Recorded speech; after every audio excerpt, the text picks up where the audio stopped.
What's up, everyone? My name is Kathy, and this is an episode of Unfiltered and Caffeinated. For this new series of Unfiltered and Caffeinated, we'll be going over PT, health, wellness topics a little bit more in depth over a cup of coffee or tea. So if you're ready, go ahead and grab your drink of choice, take a seat, and we'll get started. For today's episode, I had a request to answer a few cupping therapy sessions. So if you follow me on IG, you see me posting about cupping all the time. You see kind of the after post cupping pictures. And then you probably see a lot of reels that I've been posting about cupping. And it's because I absolutely love it. I do a lot of cupping therapy on myself as well because I see the benefits of it and I feel awesome afterwards. But because I'm posting a lot on it, and because for me I've just been cupping for so long and it's been part of my regular regimen, everything's kind of normal to me, and I recognize that it may not be for other people. Like when they see the cupping on people and when they see the pictures afterwards, it can be pretty intimidating. So I'm here to debunk those myths today and give you a little bit more information about cupping therapy. I'm gonna answer 3 different questions. 1, does it hurt? 2, what are those marks? Are those bruises? And then 3, do they stay forever or do they go away? How long does it take to go away? Does cupping therapy hurt? It doesn't have to. It really just depends on how much pressure you want.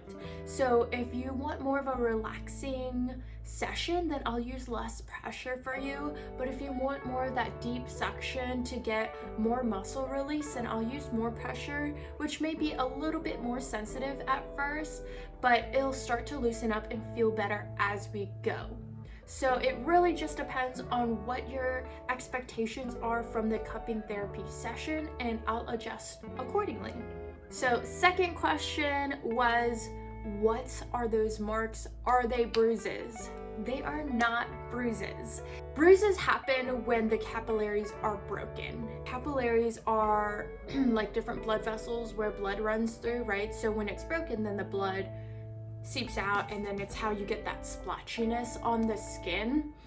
And with cupping therapy, we are not breaking any of the capillaries. What's happening is the cellular debris and toxins are coming up to the surface.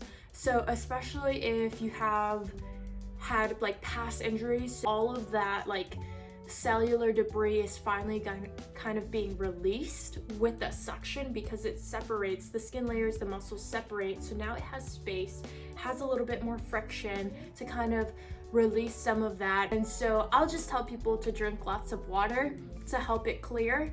So they are not bruises. They should not hurt like bruises. Sometimes after cupping therapy, it'll be sensitive to the touch, but that's because the muscles and the skin are kind of stretched in a way that it hasn't before. But that should clear up after a day or 2. You'll feel a little bit of soreness a day or 2 afterwards, but that's about it. For bruises, it's almost like when you really press on it, it really, really hurts. You shouldn't be feeling that with cupping therapy. Question 3. How long do those marks stay around? Depending on what the marks look like on you, it can range from like a really light red all the way to like a deep, dark purple, black splotchiness. For the light red, it can disappear within hours. For the more dark purple, blackish colors, that can stay for about a week or 2. 2 weeks is really kind of the max. That's actually really rare. By the end of the week, the majority of it should clear up. And if you've had a session with me before, or you're thinking about getting a session after cupping therapy, I always say drink a ton of water because it will help clear a lot of those marks a lot quicker. So no, the colorations do not stick around forever. On average, they'll be gone within the week. Usually the next day you'll see that it gets a little bit darker, but then it'll clear up pretty quickly, kind of in the same pattern as bruises, where it'll be like super dark, but then it'll start to fade a little bit, be that green yellow, and then kind of disappear. So that's kind of how it works. To wrap up this episode of Unfiltered and Caffeinated, cupping therapy does not have to hurt. I can always adjust the pressure as long as you are constantly communicating with me. 2, the colorations are not bruises, they're just cellular debris and toxins coming up to the surface. 3, those colorations on average will stick around for about a week.